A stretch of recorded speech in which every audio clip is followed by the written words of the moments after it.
Good evening. I'm Joni Ernst. As a mother, a soldier, and a newly elected senator from the great state of Iowa, I am proud to speak with you tonight. A few moments ago, we heard the President lay out his vision for the year to come. Even if we may not always agree, it's important to hear different points of view in this great country. We appreciate the President sharing his. Tonight, though, rather than respond to a speech, I'd like to talk about your priorities. I'd like to have a conversation about the new Republican Congress you just elected and how we plan to make Washington focus on your concerns again.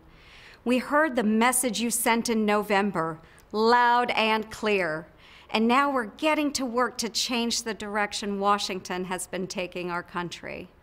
The new Republican Congress also understands how difficult these past 6 years have been.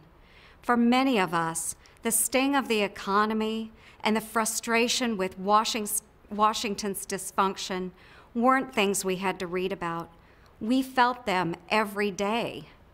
We felt them in Red Oak, the little town in southwestern Iowa where I grew up and am still proud to call home today. As a young girl, I plowed the fields of our family farm. I worked construction with my dad. To save for college, I worked the morning biscuit line at Hardee's. We were raised to live simply, not to waste. It was a lesson my mother taught me every rainy morning.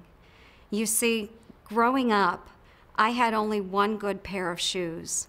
So on rainy school days, my mom would slip plastic bread bags over them to keep them dry. But I was never embarrassed because the school bus would be filled with rows and rows of young Iowans with bread bags slipped over their feet. Our parents may not have had much, but they worked hard for what they did have. These days, though, many families feel like they're working harder and harder with less and less to show for it, not just in Red Oak, but across the country. We see our neighbors agonize over stagnant wages and lost jobs. We see the hurt caused by canceled healthcare plans and higher monthly insurance bills. We see too many moms and dads put their own dreams on hold while growing more fearful about the kind of future they'll be able to leave to their children. Americans have been hurting, but when we demanded solutions too often, Washington responded with the same stale mindset that led to failed policies like Obamacare. It's a mindset that gave us political talking points, not serious solutions. That's why the new Republican majority you elected started by reforming Congress to make it function again. And now we're working hard to pass the kind of serious job creation ideas you deserve. One you've probably heard about is the Keystone Jobs Bill. President Obama has been delaying this bipartisan infrastructure project for years, even though many members of his party, unions, and a strong majority of Americans support it. The President's own State Department has said Keystone's construction could support thousands of jobs and pump billions into our economy, and do it with minimal environmental impact. We worked with Democrats to pass this bill through the House. We're doing the same now in the Senate. President Obama will soon have a decision to make. Will he sign the bill or block good American jobs? There's a lot we can achieve if we work together. Let's tear down trade barriers in places like Europe and the Pacific. Let's sell more of what we make and grow in America over there so we can boost manufacturing wages and jobs right here at home. Let's simplify America's outdated and loophole-ridden tax code. Republicans think tax filing should be easier for you, not just the well-connected. So let's iron out loopholes to lower rates and create jobs, not pay for more government spending. The President has already expressed some support for these kinds of ideas. We're calling on him now to cooperate to pass them. You'll see a lot of serious work in this new Congress.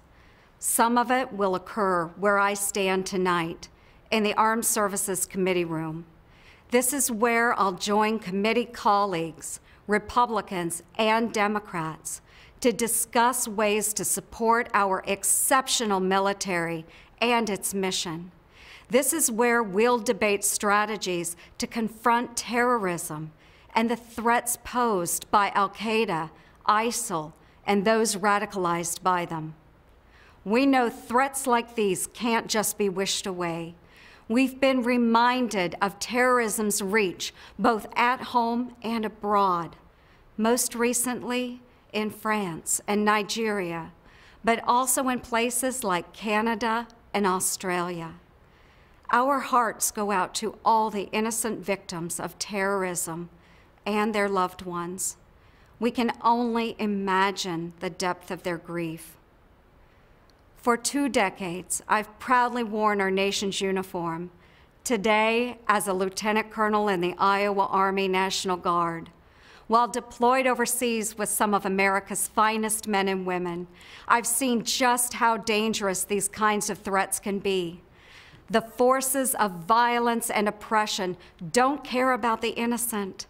We need a comprehensive plan to defeat them. We must also honor America's veterans. These men and women have sacrificed so much in defense of our freedoms and our way of life. They deserve nothing less than the benefits they were promised and a quality of care we can all be proud of. These are important issues the new Congress plans to address. We'll also keep fighting to repeal and replace a health care law that's hurt so many hardworking families. We'll work to correct executive overreach. We'll propose ideas that aim to cut wasteful spending and balance the budget with meaningful reforms, not higher taxes like the President has proposed. We'll advance solutions to prevent the kind of cyber attacks we've seen recently. We'll work to confront Iran's nuclear ambitions. And we'll defend life because protecting our most vulnerable is an important measure of any society. Congress is back to work on your behalf, ready to make Washington focus on your concerns again. We know America faces big challenges, but history has shown there's nothing our nation and our people can't accomplish. Just look at my parents and grandparents. They had very little to call their own except the sweat on their brow and the dirt on their hands. But they worked, they sacrificed, and they dreamed big dreams for their children and grandchildren. And because they did, an ordinary Iowan like me has had some truly extraordinary opportunities because they showed me that you don't need to come from wealth or privilege to make a difference. You just need the freedom to dream big and a whole lot of hard work. The new Republican Congress you elected is working to make Washington understand that too. And with a little cooperation from the President, we can get Washington working again. Thank you for allowing me to speak with you tonight. May God bless this great country of ours, the brave Americans serving in uniform on our behalf, and you, the hardworking men and women who make the United States of America the greatest nation the world has ever known.